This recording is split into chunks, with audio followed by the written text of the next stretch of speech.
ಜನನಿಗಳು ಹರೇ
ವಿಚಾರವನ ಅರುಳು ಅಪ್ಪನೆಯ ಪಡೆದು ಅಪ್ಪನೆಯ ಪಡೆದು ನಡುವೆ ನಡುವೆ ನಡುವೆ ನಡುವೆ ಅದೆನು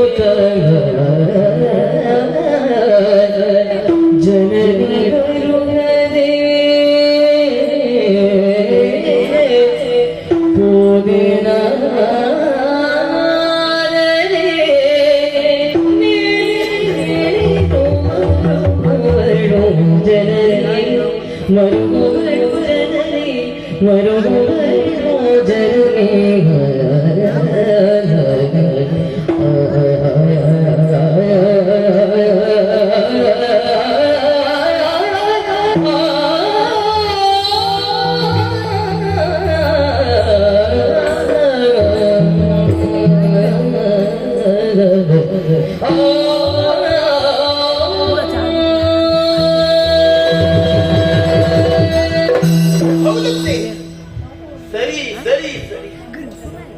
ನೇರವಾಗಿ ಅಭಿಮನ್ಯು ರಣರಿಗೆ ಒಂದು ದೇವರಿಗೆ ಸಾಧ್ಯ ಇಲ್ಲ.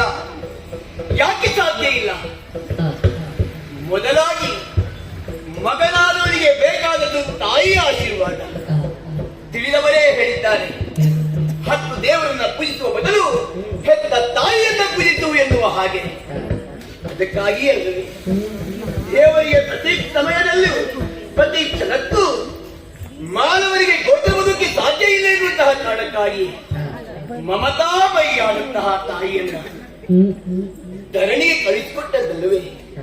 ಹಾಗಾದ್ರೆ ನನ್ನಮ್ಮ ಸುಭದ್ರಾ ಮಾತೆ 9 ತಿಂಗಳು ತನ್ನ ಉದರದಲ್ಲಿ ಹೊತ್ತು ಆ ಬಳಿಕ ಹೆತ್ತು ಈ ಲೋಕದ ಬೆಳಕನ್ನ ಕಾಣಿಸಿದವಳು ನನ್ನ ಹೆತ್ತಮ್ಮ ಸುಭದ್ರಾ ಮಾತೆಗೆ ನಾ ಹೇಳದೆ ಹೋದೆ ಎಂದಾದರೆ ಆಕೆ ನೆನೆ ನೆನೆ ನೆನೆ ನೆನೆದು ಕಣ್ಣೀರನ್ನು ಸುರಿಸುತ್ತಾಳೆ.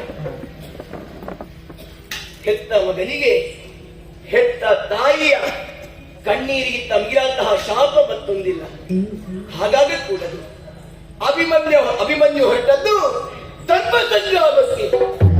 ಅಲ್ಲಿ ಧರ್ಮದ ಗೆಲುವಾಗಬೇಕು. ಗೆಲುವಾಗಬೇಕು ಅಂತಾದರೆ ನನ್ನಮ್ಮ ಸುಭದ್ರಾ ಮಾತೆಯ ಆಶೀರ್ವಾದ ಬೇಕು. ನಾವ್ಯಾಕೆ ಸ್ವಾಮಿ? ಬಾಯಿವಂತಹ ಮೂಕ ಪ್ರಾಣಿಯಾದಂತಹ ಗೋವು ಕೂಡ ಅಂಬಾ ಎನ್ನುವ ಹಾಗೆ ಕರೆಯುವುದು ತಾಯಿಯಲ್ಲೇ ಅಲ್ವೇ? ಅದಾದಾಗ ಕೂಡದಾದ್ರಿಂದ ತಾಯಿಯಲ್ಲಿ ಅರುಹಬೇಕು, ಆಶೀರ್ವಾದವನ್ನು ಪಡೆಯಬೇಕು. ಆದ್ದರಿಂದ ಅಮ್ಮ ನಡೆಗೆ ನನ್ನ ನಡಿಗೆ.